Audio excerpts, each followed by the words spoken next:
جناب عبیداللہ بن عبداللہ بن عتبہ بن مسعود نے حضرت ابو ہریرہ رضی اللہ عنہ سے روایت کی کہ جب رسول اللہ صلی اللہ علیہ وسلم نے وفات پائی اور آپ کے بعد حضرت ابو بکر رضی اللہ عنہ خلیفہ بنائے گئے تو عربوں میں سے کافر ہونے والے کافر ہو گئے، اور ابو بکر رضی اللہ عنہ نے مانعین زکوٰۃ سے جنگ کا ارادہ کیا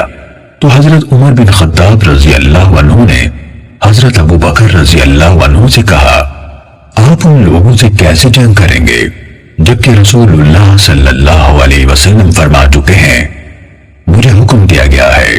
کہ میں لوگوں سے لڑائی کروں یہاں تک کہ وہ لا الہ الا اللہ کا اقرار کر لیں، بس جو کوئی لا الہ الا اللہ کا قائل ہو گیا اس نے میری طرف سے اپنی جان اور اپنا مال محفوظ کر لیا، الا یہ کہ اس لا الہ الا اللہ کا حق ہو اور اس کا حساب اللہ تعالی پر ہے۔ اس پر ابو بکر رضی اللہ عنہ نے جواب دیا، اللہ کی قسم میں ان لوگوں سے جنگ کروں گا جو نماز اور زکوٰۃ میں فرق کریں گے، کیونکہ زکوٰۃ کے مال میں اللہ کا حق ہے۔ اللہ کی قسم اگر یہ لوگ اونٹ کا پاؤں باندھنے کی رسی بھی روکیں گے جو وہ رسول اللہ صلی اللہ علیہ وسلم کو دیا کرتے تھے تو میں اس کے روکنے پر بھی ان سے جنگ کروں گا۔ اس پر حضرت عمر رضی اللہ عنہ نے کہا تھا، اللہ کی قسم اصل بات اس کے سوا اور کچھ نہیں کہ میں نے دیکھا اللہ تعالیٰ نے حضرت ابو بکر رضی اللہ عنہ کا سینہ جنگ کے لیے کھول دیا تو میں جان گیا کہ حق یہی ہے۔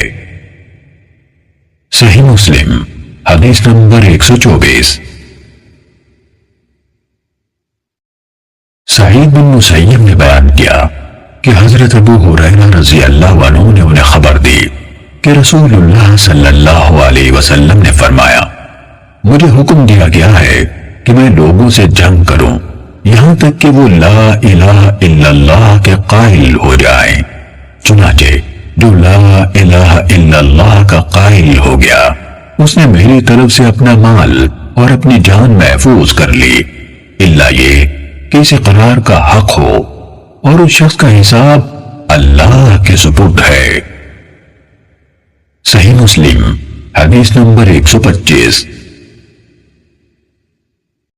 عبد الرحمن بن یعقوب نے حضرت ابو ہریرہ رضی اللہ عنہ سے روایت کی کہ رسول اللہ صلی اللہ علیہ وسلم نے فرمایا، مجھے حکم دیا گیا ہے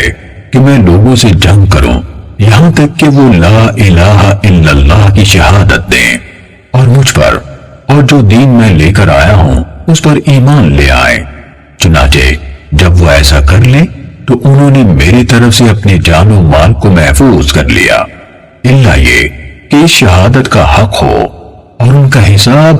اللہ کے سپرد ہے۔ صحیح مسلم حدیث نمبر 126۔ اعمش نے ابو سفیان سے، انہوں نے حضرت جابر رضی اللہ عنہ سے، نیز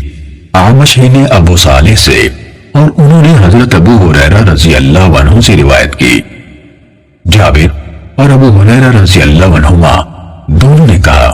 کہ رسول اللہ صلی اللہ علیہ وسلم نے فرمایا،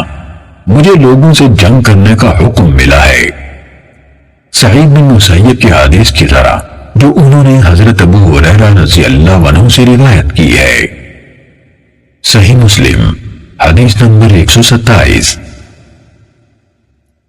ابو زبیر نے حضرت جابر رضی اللہ عنہ سے روایت کی کہ رسول اللہ صلی اللہ علیہ وسلم نے فرمایا، مجھے حکم دیا گیا ہے کہ میں لوگوں سے لڑوں یہاں تک کہ وہ لا الہ الا اللہ کے قائل ہو جائیں، جب وہ لا الہ الا اللہ کے قائل ہو جائیں گے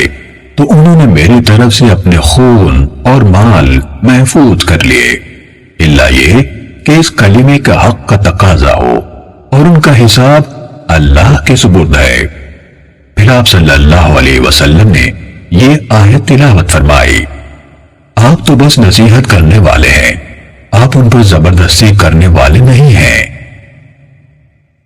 صحیح مسلم حدیث نمبر 128۔